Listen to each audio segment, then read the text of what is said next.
Salam jemaat yang terkasih, salam sejahtera bagi kita semua.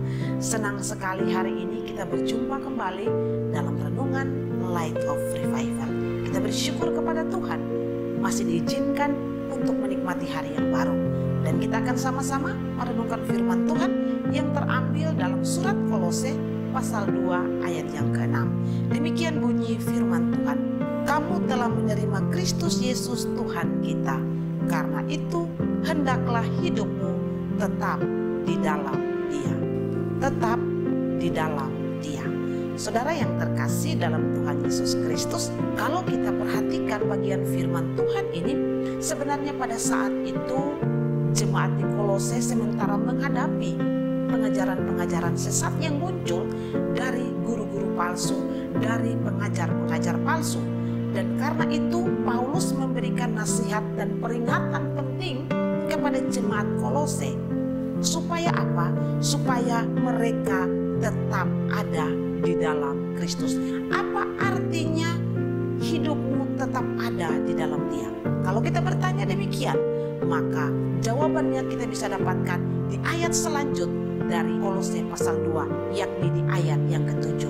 Di sana dikatakan, hendaklah kamu berakar di dalam Dia dan dibangun di atas Dia. Hendaklah kamu bertambah teguh di dalam iman yang telah diajarkan kepadamu, dan hendaklah hatimu melimpah dengan syukur.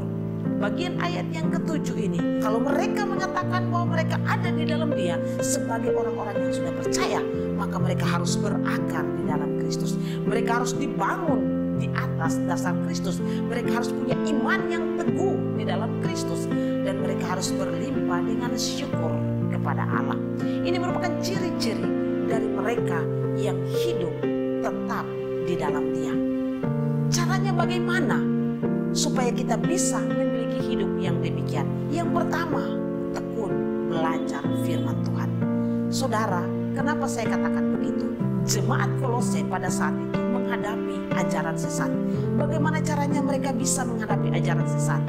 Dengan cara mereka belajar dengan tekun firman, mendapatkan ajaran yang sejati, sehingga mereka tidak mudah terombang-ambing oleh ajaran-ajaran yang sesat. Demikian juga dengan kita. Kalau kita mau tetap berakar, bertumbuh, dibangun di dalam Kristus, satu hal penting utama yang harus kita lakukan, yaitu kita bertekun di dalam belajar firman Tuhan. Mengapa? Dengan belajar firman Tuhan kita mengenal kebenaran yang sejati. Dengan belajar firman Tuhan kita mengenal tentang Kristus dan ajaran yang benar. Dengan tekun belajar firman Tuhan kita dapat melihat dengan jelas mana ajaran yang benar dan mana ajaran yang palsu. Dan kita bisa berwaspada menghadapi setiap ajaran yang sesat. Bukan saja bertekun di dalam belajar firman Tuhan, tetapi bertekun di dalam doa dan memiliki saat teduh dengan Allah. Ini juga merupakan hal yang penting. Bukan saja kita belajar firman Tuhan dengan begitu tekun, tetapi juga kita bertekun di dalam doa dan memiliki saat-saat teduh dengan Allah. Ini membuat kita kuat menghadapi setiap pengajaran-pengajaran sesat yang muncul.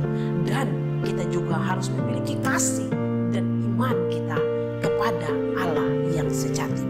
Hendaklah kita tetap ada di dalam Dia. Dan ada di dalam Dia berarti telah menerima Yesus Kristus sebagai Tuhan dan Juru Selamat di dalam hidup kita. Kita tidak bisa ada tetap di dalam Dia kalau kita tidak memulai dengan menerima Dia sebagai Tuhan dan Juru Selamat di dalam hidup kita. Dan ketika kita tekun di dalam belajar firman, berdoa, memiliki kasih dan iman yang sejati, maka kita mampu menghadapi dunia dengan segala pengajaran-pengajaran yang menyesatkan begitu banyak orang Kristen.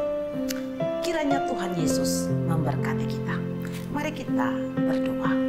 Tuhan, terima kasih, kami sangat mengucap syukur kepada Tuhan. Paulus mengingatkan jemaat Kolose, tetapi juga mengingatkan kepada kami supaya kami tetap ada di dalam Dia, berakar, bertumbuh, memiliki kasih yang sejati, iman yang sejati. Biarlah ya Tuhan, hal-hal ini menjadi bagian yang kami lakukan di dalam hidup kami, sehingga perjalanan dan iman kami kepada Tuhan tetap teguh, bahkan menghadapi setiap ajaran-ajaran sesat yang bermunculan di sekitar kami. Terima kasih Tuhan untuk firman Tuhan yang mengingatkan dan menguatkan kami. Di dalam nama Yesus. Amin. Saudara terkasih, mari terus jadikan firman Tuhan sebagai pelita dan terang di sepanjang hidup kita. Tuhan Yesus memberkati.